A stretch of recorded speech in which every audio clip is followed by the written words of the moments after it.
আপনার বাসায় হঠাৎ পিঁপড়ে দেখা দিলে তা আল্লাহ রাব্বুল আলামিনের পক্ষ থেকে 5টি গোপন বার্তার কারণ হতে পারে। আসসালামু আলাইকুম ওয়া রাহমাতুল্লাহি ওয়া বারাকাতুহু।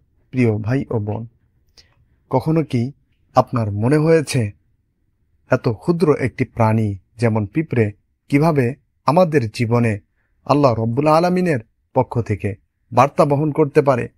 পবিত্র কোরআনে এমন একটি সূরা আছে যার নামই রাখা হয়েছে নামল, অর্থাৎ পিঁপড়ে, যা এদের গুরুত্বকে স্পষ্টভাবে তুলে ধরে। আজকের আলোচনায় আমরা জানব, যদি আপনার বাসায় হঠাৎ পিঁপড়ে দেখা দেয় তাহলে এর পিছনে কি কি রহস্য এবং কিভাবে আল্লাহর পক্ষ থেকে তা গোপন বার্তার কারণ হতে পারে। প্রথমত, নবী সুলাইমান আলাইহিস সালাম ও পিঁপড়ের অলৌকিক ঘটনা সম্পর্কে জানব। নবী সুলাইমান আলাইহিস সালাম একদিন নদীর পাড়ে বসে জিকির করছিলেন।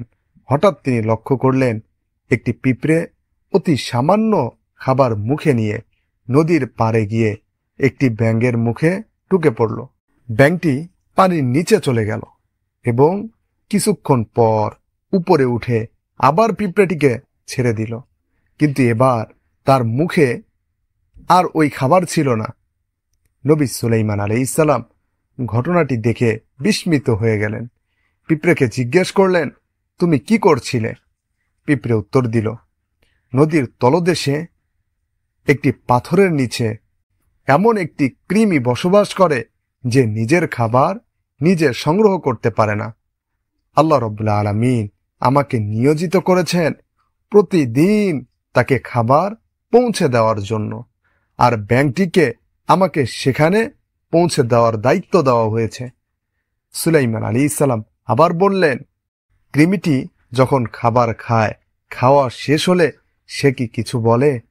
পিঁপড়ে বলল, হ্যাঁ, সে বলে, হে দয়ালু আল্লাহ, আপনি আমাকে পানির গভীর তলদেশেও ভুলে যাননি। আপনি কিভাবে সেই মানুষদেরকে ভুলে যাবেন যাদেরকে আপনি সৃষ্টির সেরা জীব, আশরাফুল মাখলুকাত হিসেবে সৃষ্টি করেছেন। সুবহানাল্লাহ। এরপরে কোরআনুল কারীমের 27 নম্বর সূরা নামালের 18 নম্বর আয়াতে পিঁপড়ের আশ্চর্য এক সংলাপ আল্লাহ তাআলা উল্লেখ করেছেন। সুবহানাল্লাহ। আল্লাহ রাব্বুল আলামিন বলেন, ইয়া আইয়ুহান নামলু দুখুলু মাসাকিনাকুম লা ইয়াহতিমান্নাকুম সুলাইমান ওয়া জুনুদুহু। একটি পিঁপড়ের দলদেরকে আহ্বান করে বলতেছেন, হে পিঁপড়েরা, তোমরা তোমাদের গৃহে প্রবেশ করো, যেন সুলাইমান আলাইহিস সালাম এবং তার সৈন্যবাহিনী তাদের অজান্তে তোমাদেরকে পদদলিত না করে। সুবহানাল্লাহ।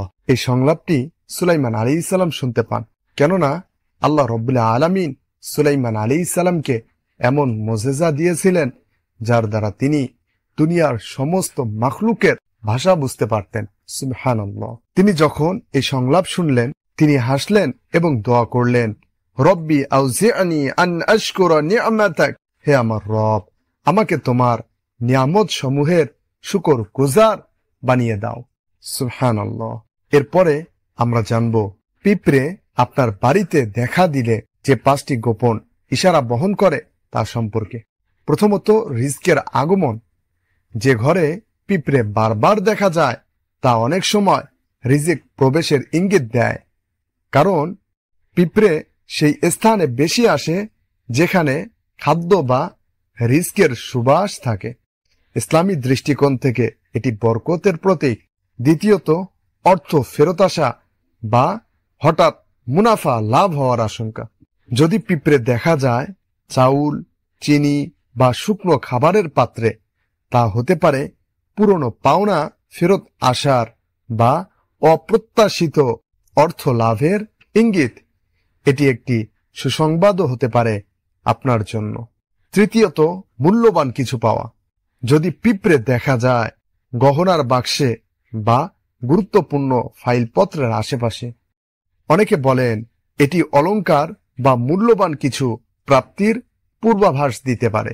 চতুর্থে, মানসিক প্রশান্তি ও পারিবারিক সুখ।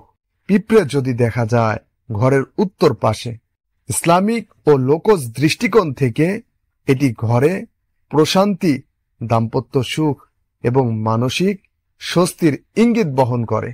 পঞ্চমে, বিদেশ গমন বা নতুন যাত্রা।